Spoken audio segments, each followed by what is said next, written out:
issiq suv va oxirida 100 milligram.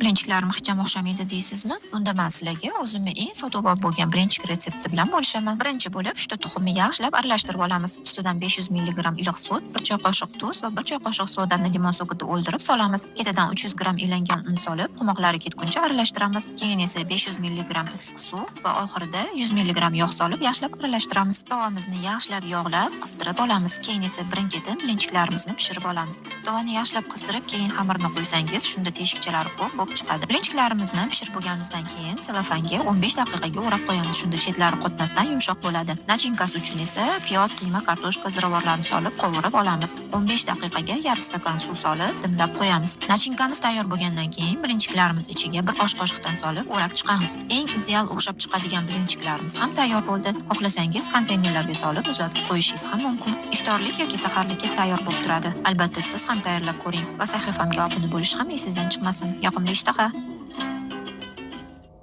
To'xtang. Birinchilarim ixcham o'xshamaydi deysizmi? Unda men sizlarga o'zimni eng sotuvob bo'lgan birinchi retsepti bilan bo'lishaman. Birinchi bo'lib, uchta tuxumni yaxshilab aralashtirib olamiz. Ustidan 500 milligram iliq sut, 1 choy qoshiq tuz va 1 choy qoshiq sodani limon so'kida o'ldirib solamiz. Ketidan 300 gram ilangan un solib, qumoqlari ketguncha aralashtiramiz. Keyin esa 500 milligram issiq suv va oxirida 100 milligram yog' solib yaxshilab aralashtiramiz. Tovamizni yaxshilab yog'lab, qizdirib olamiz. Keyin esa birin-ketin blinchiklarimizni pishirib